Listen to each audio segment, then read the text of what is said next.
সুখবর সুখবর সুখবর, তোমাদের জন্য নিয়ে এসেছি একটি দারুণ সুখবর। তার আগে বলছি, ভিডিওটা কেউ স্কিপ করো না। নমস্কার বন্ধুরা, আমি শিখা বড়ুয়া বলছি ফ্রম ওয়েস্ট বেঙ্গল, ইন্ডিয়া থেকে। এই খবরটি তো আমরা প্রায় জেনেই গেছি যে আমাদের পশ্চিমবঙ্গে অন্নপূর্ণা ভাণ্ডার দেওয়া শুরু কথা ছিল, সেই কথাটা রেখেছে আমাদের মুখ্যমন্ত্রী। এতদিন ধরে অফলাইনে চলছিল, এখন অনলাইনেও শুরু হয়ে গেছে বন্ধুরা। তা যারা যারা ভাবছো এত গরমে লম্বা লাইন দাঁড়িয়ে এত কষ্ট করে ফর্ম ফিল আপ না করে অনলাইনে করে ভালো হবে, সুবিধা হবে বন্ধুরা। তো অনলাইনে শুরু হয়ে যাওয়া ঝটপট।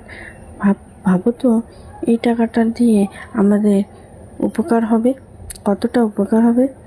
আমরা আমাদের পরিবারের পাশে দাঁড়াতে পারবো। এখন বর্তমান সময়ে জিনিসপত্রের যা দাম বেড়েছে, এই টাকাটা দিয়ে আমাদের কতটা সাহায্য হলো আমাদের পরিবারের জন্য। এই দিকগুলো ভেবেই আমাদের এই অন্নপূর্ণা ভাণ্ডার খুলে দিলেন আমাদের মুখ্যমন্ত্রী। আবার এর পাশাপাশি আরও একটি সুখবর চলে আসলো আমাদের কাছে। সুখবরটি হলো, তোমরা হয়তো ভাবছো এ আবার কি সুখবর।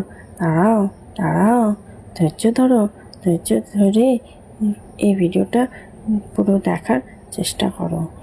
তো সেই সুখবরটি হলো, আমাদের মহিলাদের জন্য বাস ফ্রি সুবিধা চালু হয়ে গেছে। এখন থেকে আমরা সরকারি বাসে ফ্রিতে যাতায়াত করতে পারবো।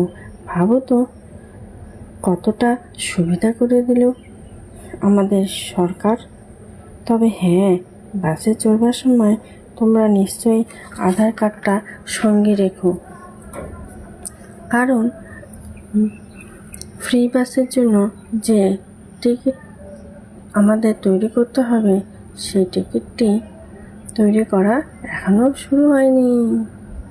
ভাবো তো আমাদের কত কত সময় এমন গেছে যে আমাদের বাসে চড়বার সময় আমাদের কাছে টাকা নেই।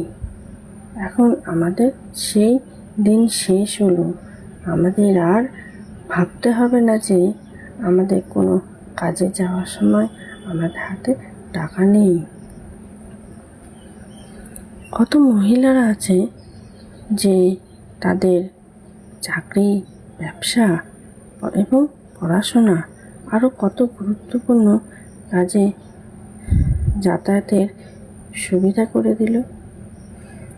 একটা সমাজ তখনই এগিয়ে যাবে যখন আমরা নারীরা এগিয়ে যেতে পারবো। আর এই ধরনের উদ্যোগ আমাদের নারীদের ক্ষমতার পথে এগিয়ে যেতে আমরা পদক্ষেপ নিচ্ছি, কি তাই না? তো বন্ধুরা, এই খবরগুলো সম্পর্কে তোমাদের মতামত কি একটু কমেন্টের মাধ্যমে জানিও। তোমাদের কমেন্ট আমাকে আরও উৎসাহিত করবে এমন আরও ভিডিও বানাতে। তোমাদের এলাকায় কি চালু হয়ে গেছে?